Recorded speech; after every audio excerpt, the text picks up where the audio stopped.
Before Sunrise, it's similar in the time element that this is like 12 hours of these two people's life. The biggest difference is it's only two people. It's a classic plot. Two people meet. People always exchange phone numbers, addresses. They end up writing once, calling each other once or twice. Right, fizzles out. Yeah, I mean, I don't want that. I hate that. I hate that too. Who knows? They're kind of falling in love, I think, and you know they separate at the end. So that's Let's see each other again. classic narrative trajectory. But I think the atmosphere of the real time and kind of the dialogue and the natural feel of it, I think, is similar to the last two movies.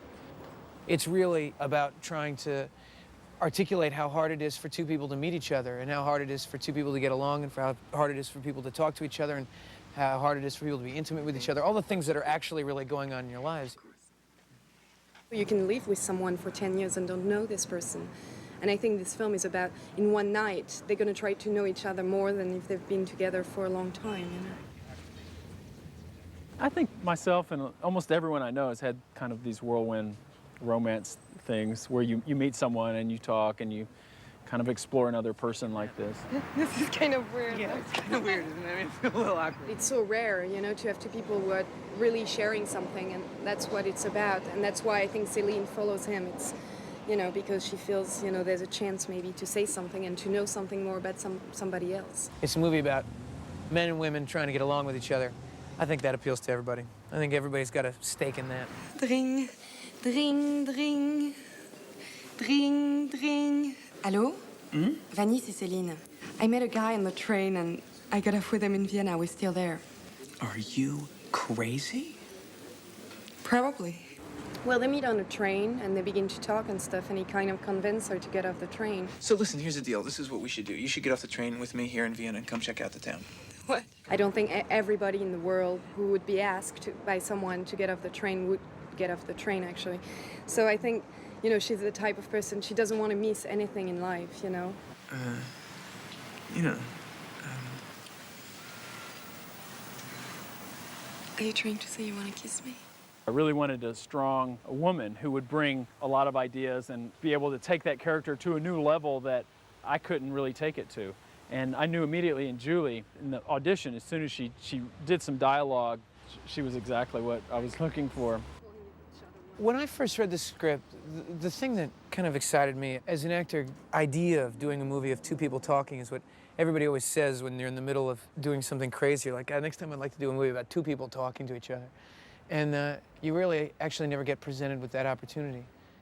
Oh gosh, Ethan brings to the role Ethan, which is all I really wanted. I mean, he had a lot of reservations. Just I would talk to him a lot before he really agreed to do the part, and he had a lot of reservations, and I'm like, that's perfect. I mean, this character would have a lot of reservations. I don't want someone who's just like, oh yeah, I can do that. There's a lot of dialogue, great, it'll be a good part for me. You know, Ethan just dug in. do you speak English? A bit. Yeah, a bit. Well, all right. I'm having kind of an odd situation, which is that this is, you see that girl over there? The problem is that she wants a bottle of red wine, and I don't have any money. Yeah? Yeah. Well, this is our only night together. Your hand? Okay. I even told him that, you know, no one's even gonna appreciate your performance. They're gonna think, hey, we just turned on the camera and you were just yourself and oh, it's so easy. And I'm like, that's the ultimate compliment you'll ever get, and don't be frustrated by it because no one will ever know how hard you worked on this. You know, I know that Rick, even though he likes to hear different things about different people and everything, I know that he's very strong and he knows exactly what he wants in the end. What's interesting with him is he lets you propose different things. Even though he seems very free and like, you know, maybe the film is going to seem like we did improvisation.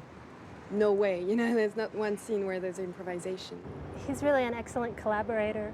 He really is very good at drawing people out, drawing the best out of a group and making everybody feel very much involved. And yet he's, you know, he's the final one who's putting all of the elements together, but he's really good at drawing those elements, whether it be from an actor or from a crew or from a particular location or a place. You know, he's good at drawing the best out of the material and the performances. You know, when you're working with somebody like Rick, Rick has such specific things he's interested in that it's just very much him. I don't think that he could do things that weren't in some way autobiographical.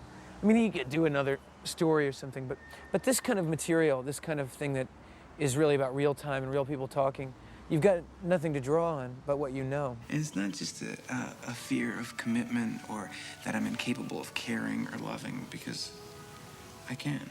They have to be believable. They have to be falling in love constantly. They have to be keep a flirty an edge. It's a huge acting adventure for them. But I mean, they've both been so up for it. I mean, they're so energetic and they're kind of burning inside both of them so much. So it's wonderful to watch. And action. I feel like this is some sort of dream world that we're in. Yeah, me too. It's so weird. It's like our time together is just ours. It's our own creation. It must be like I'm in your dream and you're in mine. Yeah, I know. And what's so cool is this whole evening shouldn't just officially be happening. Maybe that's why this feels so otherworldly.